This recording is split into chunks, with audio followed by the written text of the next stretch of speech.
Hi guys, imagine situation जहां पर एक इन्फ्लुएंशियल पर्सन को अरेस्ट कर लिया गया है for an acquisition of non bailable offence. मतलब सीरियस ऑफेंस के लिए अरेस्ट कर लिया गया है। राइट। अब सीरियस ऑफेंस के लिए क्या है, तो बहुत जल्दी या तुरंत बेल तो नहीं मिलेगी, तो it will take some time. तो ऐसे पहले बहुत सारे केसेस होते थे, राइट, या केसेस होने लगे थे जहां पर किसी इन्फ्लुएंशियल पर्सन को या पॉलिटिकल राइवल्स को लोग अरेस्ट करवा देते थे for an non bailable offence, ताकि वो कुछ टाइम के लिए उनकी प्रेजेंस ना रहे। मान लो इलेक्शंस आ रहे हैं, इस तरह की सिचुएशन है, राइट, इलेक्शंस आ रहे हैं, हमें चाहिए कि यार वो इंसान, वो जो पॉलिटिशियन है, उसको कुछ दिनों के लिए जेल भेजा जा सके ताकि रेपुटेशन को हार्म हो, लोगों में एक इमेज बन जाए कि उसने कोई सीरियस ऑफेंस किया है। इस तरह के केसेस होते थे। एंड वहां पर उसको डील करने के लिए एंटिसिपेटरी बेल करके कुछ नहीं था। So yes, welcome to this session of legal awareness series, जहां पर आज हम एंटिसिपेटरी बेल के ऊपर बात करने वाले हैं। तो एंटिसिपेटरी बेल होता क्या है, इसका यूज क्या हुआ, क्यों आया ये, एंटिसिपेटरी बेल कब मिल सकती है, कब नहीं मिलेगी, जब कोर्ट एंटिसिपेटरी बेल दे रहा है तो वो किन कंडीशंस को अपने ध्यान में रखेगा, राइट, इसका लिंक क्या है article 21 of the Indian constitution. इन सारी चीजों पे, इन सारे पॉइंटर्स पे अपन आज इस सेशन पे बात करने वाले हैं। ठीक है, सो लेट्स बिगिन। तो बैकग्राउंड क्या है, राइट, हुआ क्या कि अभी सबको पता होगा क्रिमिनल प्रोसीजर कोड या कोड ऑफ क्रिमिनल प्रोसीजर, ऐसा करके तुमने कोई एक्ट या कोड सुना होगा। ठीक है, ये 1973 का है। बट इसका मतलब ये नहीं कि पहले कोई हमारा क्रिमिनल प्रोसीजर कोड टाइप कुछ था ही नहीं, पहले भी था। तो पहले था 1898 का क्रिमिनल प्रोसीजर कोड, उसमें एंटिसिपेटरी बेल के बारे में कुछ नहीं था। ठीक है, तो एंटिसिपेटरी बेल क्या होता है वो तो मैं अभी बताऊंगा ही। होने क्या लगा कि जो पॉलिटिकल राइवल्स हैं, अब तो ऐसा बहुत ज्यादा होने लगा, पहले फिर भी कम था, बट ऐसे केसेस होने लगे थे कि पॉलिटिकल राइवल्स या इन्फ्लुएंशियल लोगों को अरेस्ट करवाया जाने लगा। ठीक है, फॉल्स केसेस पे, राइट, ताकि कुछ दिनों के लिए उनकी प्रेजेंस ना रहे। ठीक है, कि मान लो इलेक्शंस आ रहे हैं या कोई भी सर्कमस्टांस है जहां पर हमें ये चाहिए कि कुछ दिनों के लिए वो जेल चला जाए। जेल जाएगा तो रेपुटेशन को हार्म होगा, प्लस पब्लिक में एक इमेज बन जाएगी कि हाँ, हो सकता है उसने एक ऑफेंस किया हो, सीरियस ऑफेंस किया हो, क्योंकि एंटिसिपेटरी बेल मिलती ही नॉन बेलेबल ऑफेंस के लिए। उस पर अपन चर्चा करेंगे, राइट। तो इसकी बहुत ज्यादा जरूरत महसूस होने लगी। And finally 41st law commission report में इसको फिर बताया भी गया, इसके बारे में स्पेशली मेंशन भी किया गया, राइट, कि क्योंकि अब ऐसा केसेस होने लगे, इस तरह के केसेस होने लगे जहां पर राइवल्स एक दूसरे को झूठे केसेस के लिए, फॉल्स एक्विजिशंस पे, नॉन बेलेबल ऑफेंस के मतलब सीरियस केसेस में वहां पर अरेस्ट करवाने लगे, राइट। तो एक नीड महसूस हुई कि हाँ, एक चीज होनी चाहिए, anticipatory bell. The term anticipatory itself means कि यार एंटिसिपेशन है that I might be arrested. ठीक है, अरेस्टेड किस चीज के लिए, arrested for a non bailable offence, right. तो एंटिसिपेटरी बेल का ये मतलब होता है जब मुझे ऐसा लग रहा हो कि मुझे अरेस्ट किया जा सकता है for a non bailable offence. ठीक है, यहां पर स्पेशली मेंशन किया गया कि सिर्फ नॉन बेलेबल ऑफेंस के लिए। इसका क्या लॉजिक है, एक बार मुझे कमेंट बॉक्स में बताना, लास्ट में मैं इसका आंसर भी करूंगा। ठीक है, तो नॉन बेलेबल ऑफेंस के लिए जब मुझे ऐसा लग रहा हो कि मुझ पे एक्यूजेशन लग सकता है, मुझे अरेस्ट किया जा सकता है, तो फिर मैं एंटिसिपेटरी बेल के लिए अप्लाई कर सकता हूं। First thing. Second thing is कि यहां पर ऐसा क्यों होगा, राइट, और कहां जाया जा सकता है एंटिसिपेटरी बेल के लिए अप्लाई करना हो तो यू कैन गो टू या तो अपना कोर्ट ऑफ सेशन या तो हाई कोर्ट। ठीक है, कहां अप्लाई कर सकते हो, तुम जा सकते हो यहाँ पर कोर्ट ऑफ सेशन या हाई कोर्ट। ठीक है, एंटीसिपेटरी बेल के लिए जब मुझे लग रहा हो कि नॉन बेलेबल ऑफेंस के लिए मुझे अरेस्ट किया जा सकता है। अब अरेस्ट का पर्पस क्या होता है ये समझना बहुत जरूरी है। बेल अलग अलग तरीके की होती है, रेगुलर बेल भी होती है, एंटीसिपेटरी बेल भी होते हैं, इंटरिम बेल करके भी तुमने कुछ सुना होगा। ठीक है, तो बेल का पर्पस या इवन अरेस्ट का पर्पस क्या होता है, अरेस्ट का मेन पर्पस ये है कि जब भी ट्रायल चले, ठीक है, जब भी हमें कोर्ट को ऐसा चाहिए कि ये जो अक्यूज्ड है वो कोर्ट में हम होना चाहिए। ठीक है, जब भी ट्रायल चली या कोई भी प्रोसीडिंग है तो जो अक्यूज्ड है he should be in the presence of the court. ठीक है, जज के सामने वो होना चाहिए। इसके लिए अलग अलग मेथड्स है, जिसमें से एक बहुत इंपॉर्टेंट मेथड क्या है कि उसको अरेस्ट कर लो। अरेस्ट कर लोगे तो अपन को पता है कहां पर है, जब भी ट्रायल होगी, जब भी कोई प्रोसीडिंग करनी होगी तो उसको बुला लेंगे, राइट। अब एंटीसिपेटरी बेल में क्या होता है, एक तो पहले ही आप ले लोगे। ठीक है, ये करता क्या है इसको समझो। तुम कहां से ले सकते हो, हाई कोर्ट या कोर्ट ऑफ सेशन। बाकी कोर्ट्स जो है वो इसमें कुछ नहीं कर सकते। जो लोअर कोर्ट्स होते हैं ना, वो इसमें कुछ नहीं कर सकते। तो ध्यान रहे सिर्फ दो ही कोर्ट्स है जहां से आप एंटिसिपेटरी बेल ले सकते हो, कोर्ट ऑफ सेशन या अपना हाई कोर्ट, ये सीआरपीसी ने बताया। ठीक है, बाकी कोर्ट्स जो है उसके उनके अल्ट्रा वायर्स हो जाएगा, मतलब it is out of their power. ठीक है, वो एंटिसिपेटरी बेल दे ही नहीं सकते। अब यार कंडीशंस क्या है, राइट, कि अगर हमें एंटिसिपेटरी बेल देनी है तो किन कंडीशंस पे देंगे अपन, क्या सोचा जाएगा वहां पर। ठीक है, तो ये भी बताया गया। So the very first condition is nature and gravity of the offence, कि जो एक्यूजेशन है, राइट, वो कौन सा ऑफेंस का है, उसका क्या नेचर है, उसकी क्या ग्रेविटी है। अब लेट से किसी ने बोला, किसी ने रेप का केस लगाया, ये क्या है, सीरियस नेचर का केस है, ग्रेविटी क्या है, बहुत ज्यादा है।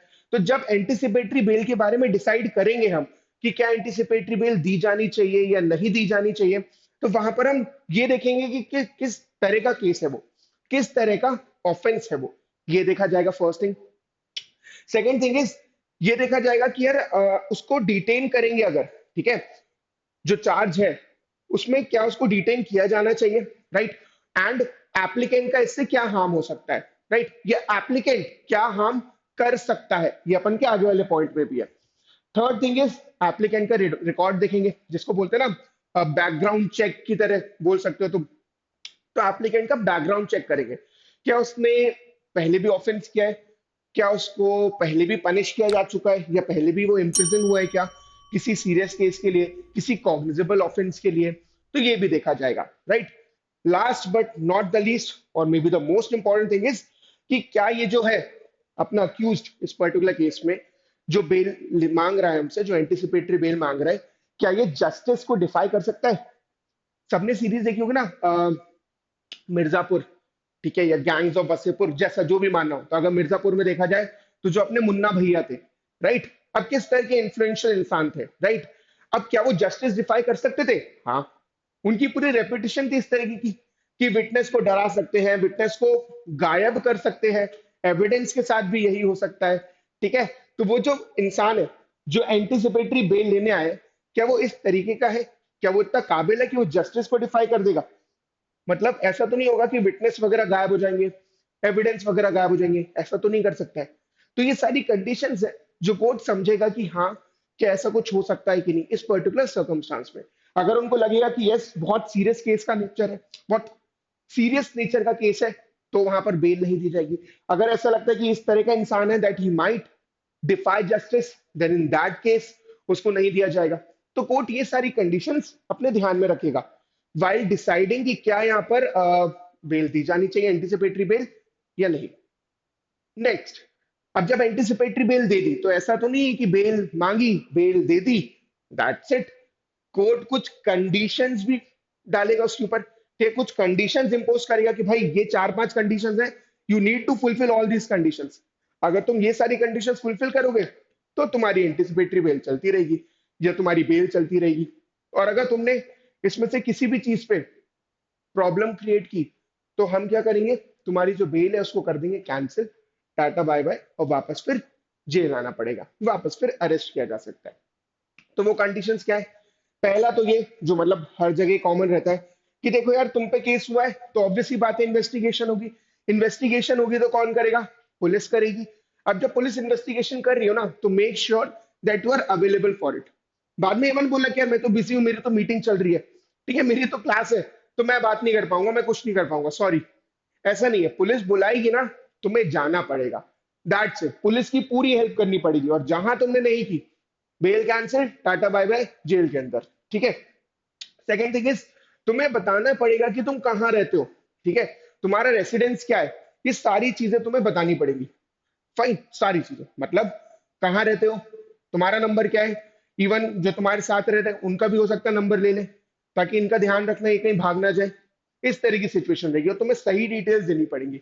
सीआरपीसी में इवन इस चीज में प्रोसीजर भी है, प्रोविजन भी है, ठीक है, एंटीसिपेटरी बेल के लिए, दूसरे बेल के लिए भी, कि अगर तुम्हें बेल वगैरह में छोड़ के रखा है या प्रोबेशन पे छोड़ के रखा है और तुमने अपना जो एड्रेस है सही नहीं बताया, गलत बता दिया, सब खत्म, वापस जेल में। ठीक है, तो इस तरह के प्रोविजंस भी है। थर्ड, वो जो अपन ने पिछला पॉइंट पिछली स्लाइड में पढ़ा था ना, डिफाइड जस्टिस वाला, उसके लिए कोई इंड्यूसमेंट, थ्रेट, एश्योरेंस किसी को नहीं। ऐसा नहीं कि तुम्हारे अगेंस्ट जो बोलने वाला था उसको तुमने 1 करोड़ रुपए दिए और बस बात खत्म हो गई। केस ही खत्म करवा दिया क्योंकि विटनेस ही पलट गया। इस तरह की चीजें नहीं होना चाहिए, कोई इंड्यूसमेंट नहीं होना चाहिए, कोई थ्रेट नहीं होना चाहिए, कोई फियर नहीं होना चाहिए। ये सारी चीजें तुम नहीं करोगे, ठीक है। और फोर्थ तो तुम्हें पता ही होगा, तुमने मूवीज में भी सुना होगा, राइट, कि भाई तुम इंडिया के बाहर नहीं जाओगे। अगर इंडिया के बाहर जाना है तो पहले हम लिख कर देंगे, हमसे पूछ के जाओगे। ऐसा नहीं कि हम घूमने जा रहे हैं फ्रांस, ऐसा कुछ नहीं होगा। पहले तुम्हें पूछना है, अगर हमने हाँ बोला तो एक बार चांस। और जनरली होता है कि जब इन्वेस्टिगेशन वगैरह चल रही हो, ठीक है, तो जाने भी नहीं देते। ऐसा ना हो कि जैसे कुछ लोग है ना इंडिया में थे, जो पहले इंडिया में बहुत सारे पैसे गायब कर दिए और फिर इंडिया के बाहर चले गए, राइट, अब वापस नहीं आ पा रहे हैं। इस तरह की सिचुएशन नहीं होनी चाहिए, ठीक है। तो तुम्हें बाहर जाने ही नहीं देंगे, परमिशन लेनी पड़ेगी, राइट। तो ये वो कंडीशन हो गई। अब कब एंटिसिपेटरी बेल नहीं ली जा सकती है? ऐसा नहीं कि तुम्हें हमेशा ही एंटिसिपेटरी बेल मिल जाएगी। कुछ कंडीशंस हैं जहां पर मना भी कर सकते हैं, भाई तुम्हें एंटिसिपेटरी बेल नहीं दे रहे, खत्म। फर्स्ट इज, देखो, जो बताया गया in the case of Ramesh versus state, यहां पर ये बोला गया, कर्नाटका हाईकोर्ट का केस है, लास्ट ईयर का ही केस है, तो रीसेंट केस भी है, जहां पर बोला गया कि यार अगर कोई इंसान इन पर्सन आ रहा है कोर्ट में, ठीक है, थ्रू एन एडवोकेट और in person, then in that case आप एंटिसिपेटरी बेल नहीं मांग सकते हो, अगर आप खुद कोर्ट पे आ रहे हो तो, कोर्ट में आ रहे हो तो। First thing. सेकंड, अगर आपने कोई ऑफेंस किया है, ठीक है, which is given as an offence under the SC/ST act, तो अगर SC/ST एक्ट का कोई ऑफेंस किया है तो तुम एंटिसिपेटरी बेल नहीं मांग सकते। ऐसा नहीं कि भाई हम पे तो SC/ST एक्ट लग जाएगा, हम पहले एंटिसिपेटरी बेल मांग लेते हैं, ये नहीं हो सकता। ये दिया गया है under section 18 of the SC/ST act, ठीक है, 1989 का जो है ये चीज। थर्ड जो कंडीशन है वो directorate of enforcement versus Ashok Kumar में दिया गया। यहाँ पे बोला गया कि अगर तुमने कोई इकोनॉमिक ऑफेंस किया है ना, देन इन दैट केस तुम एंटिसिपेटरी बेल नहीं मांग सकते। जहां पर एक्विजिशन है इकोनॉमिक ऑफेंस की, इन दैट केस एंटिसिपेटरी बेल नहीं मिलेगी। तो ये तीन कंडीशंस है, ठीक है। ये तीनों सिचुएशंस आपको बताई गई है। पहला कि भाई अगर तुम इन पर्सन कोर्ट जा रहे हो, ठीक है, एडवोकेट के साथ जा रहे हो या खुद जा रहे हो, तो नहीं मांग सकते। सेकंड, सेकंड ये है कि जब SC/ST एक्ट के अंदर तुमने ऑफेंस किया हो। थर्ड इज जब तुमने कोई इकोनॉमिक ऑफेंस किया हो, राइट। नेक्स्ट, क्या एंटिसिपेटरी बेल कैंसिल हो सकती है? प्लस इसके साथ एक और चीज, वैलिडिटी क्या होती है ना, वैलिडिटी क्या होती है एंटिसिपेटरी बेल की? एक दिन, एक हफ्ता, एक महीना, एक साल, कब तक, ठीक है। तो एक चीज ध्यान रखना, क्या एंटिसिपेटरी बेल कैंसिल हो सकती है? ऑब्वियसली यार, ऑब्वियसली किया जा सकता है। अपन ने देखा ना, कुछ कंडीशंस है, तुम वो कंडीशंस फुलफिल कर रहे हो, बढ़िया है, तुम्हारी बेल चलती रहेगी, ठीक है। बेल की कोई वैलिडिटी नहीं होती है एज सच, ठीक है, कोई वैलिडिटी नहीं है। जनरली ऐसा होता है कि जब तक ट्रायल चल रही है, जब तक कोर्ट अपना जजमेंट नहीं सुनाता, तब तक बेल चलती रहती है। एक बार फिर डिसाइड हो गया कि कन्विक्ट होगा या एक्विट होगा, तो उस हिसाब से समझ लिया आता है, ठीक है, फिर तो बेल की जरूरत नहीं है। अगर एक्विट कर दिया तो जरूरत नहीं है, और कन्विक्ट कर दिया तो कुछ होना नहीं है, तो जेल जाना ही है, राइट। प्रॉब्लम क्या आती है जब ट्रायल चल रही हो, तो जब तक ट्रायल चल रही है तुम्हारी बेल चलती रहेगी।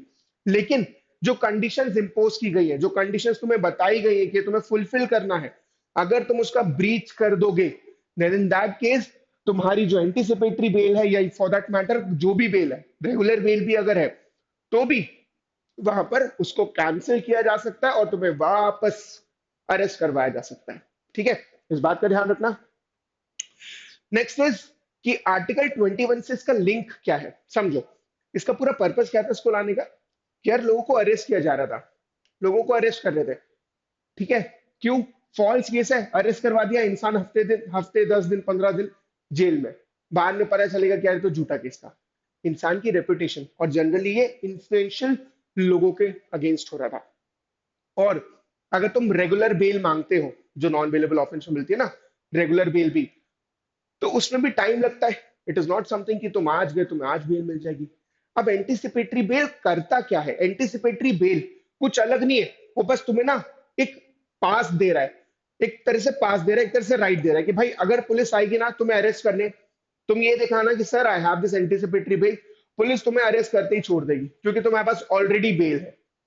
वरना क्या होगा, पुलिस तुम्हें अरेस्ट करेगी और फिर वहां पर तुम्हें बेल मांगनी पड़ेगी, रेगुलर बेल मांगनी पड़ेगी।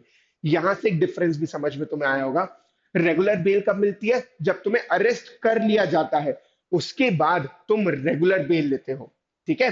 एंड एंटिसिपेटरी बेल क्या होती है? जब मुझे अरेस्ट नहीं किया गया है, ठीक है, अरेस्ट करने के पहले अगर मैंने वो बेल ले लिया है, नॉन बेलेबल ऑफेंस के लिए लिया है, तो वो एंटिसिपेटरी बेल होता है। इस बात का ध्यान रखना। एक बार अरेस्ट हो गए उसके बाद एंटिसिपेटरी बेल नहीं मिलेगी क्योंकि तुम ऑलरेडी अरेस्ट हो चुके हो, रेगुलर बेल पे जाना पड़ेगा फिर। अब इसका लिंक क्या आर्टिकल 21 से? देखो, पूरा पर्पस क्या एंटिसिपेटरी बेल का, जिस अपन ने बात की कि यार लोग हरास ना हो, लोग परेशान ना हो, राइट। ऐसा नहीं हो कि एक इन्फ्लुएंशियल इंसान या मतलब इस तरह के लोगों के साथ, जैसे अभी के टाइम पे सेलिब्रिटीज वगैरह हो गए, राइट। जैसे अभी तुमने पृथ्वी शॉ का केस शायद सुना होगा, कुछ टाइम पहले जो हुआ था, हफ्ते 2 हफ्ते पहले, राइट। तो अगर ऐसे कोई झूठा केस कर रहा हो तो मैं अरेस्ट कर लिया गया, you need to have anticipatory bail. ये एक तरह से तुम्हें भाई राइट दे रहा है कि आप जब अरेस्ट करने आएंगे ना, मैं दिखाऊंगा, मुझे बेल मिल जाएगी, बच जाएंगे उस टाइम के लिए। बाद में जब केस चलेगा तो केस चलेगा। तो इसका जो लिंक है वो right to life and personal liberty से है, ठीक है। अब इससे होगा क्या एंटिसिपेटरी बेल से? कि तुम्हें जो अनजस्टिफाइड डिटेंशन है या इलीगल अरेस्ट है या कुछ भी, उन सारी चीजों से बचाया जा सकता है, ठीक है। तुम्हें हरासमेंट से बचाया जा सकता है। थर्ड पॉइंट, ये बहुत इंपॉर्टेंट केस है, इसलिए मैंने बहुत ज्यादा केसेस मेंशन नहीं किए, एंड एक ही केस मेंशन किया दोनों जगहों पे। गुरबख्श सिंह सिब्बिया का केस है, राइट। यहां पर ये बोला गया कि यार जो सेक्शन 438 है, anticipatory bail has been given under section 438 of the CrPC. इसका डायरेक्ट लिंक है आर्टिकल 21 से। क्यों? क्योंकि अगेन रीजन वही है कि इसको अपन को हमेशा रीड करना है इन लाइट वेट आर्टिकल 21, कि अगर हमने इसको यहाँ पर एंटीसिपेटरी बेल नहीं दी तो ऐसा हो सकता है क्या कि इसका right to life and personal liberty चला जाए, राइट। तो हमें इस तरीके से इसको लिंक करना है, सेक्शन 438 को विद आर्टिकल 21, ठीक है। एंड एक केस लॉ मैंने सेम ही रखा है ताकि अपन बहुत ज्यादा केसेस पर ना जाए। अब यहाँ पर एक चीज है, गुरबख्श सिंह सिंह स्टेट ऑफ पंजाब, ठीक है। एंटिसिपेटरी बेल है तो एक एंटिसिपेशन है, बट क्या वो एंटिसिपेशन सबके लिए?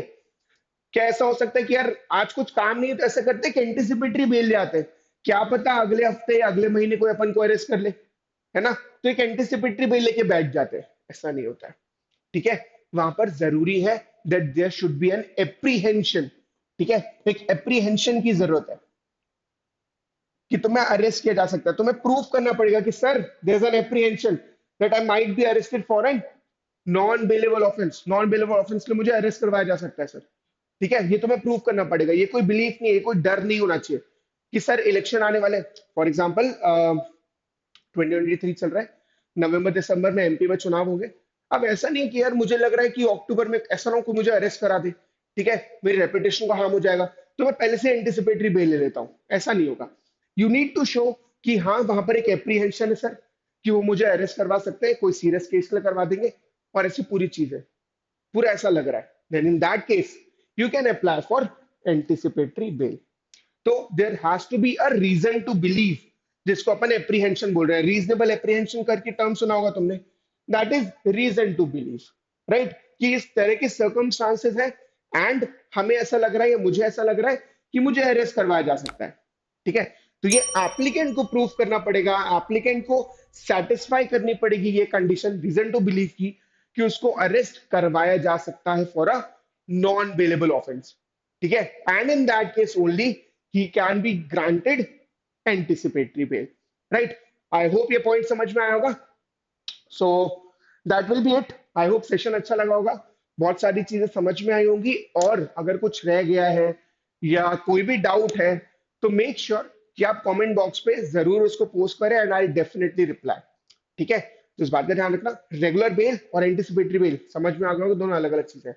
बहुत बार बच्चे, बहुत सारे एस्पिरेंट्स इसमें कंफ्यूज कर जाते हैं। तो रेगुलर बेल एक बार अरेस्ट हो गए उसके बाद मिलेगी, उसके बाद ले सकते हो। एंटिसिपेटरी बेल अरेस्ट होने के पहले तक की ही है, ठीक है। इवन एफआईआर भी फाइल होगे तो भी चलेगा, कोई दिक्कत नहीं है, एफआईआर के बाद भी एंटिसिपेटरी बेल मिल सकती है, प्रोवाइडेड कि अरेस्ट नहीं हुआ है। अभी अरेस्ट हो गया फिर तो कुछ नहीं हो सकता, फिर बिल्कुल नहीं मिल सकती एंटिसिपेटरी बेल, ठीक है।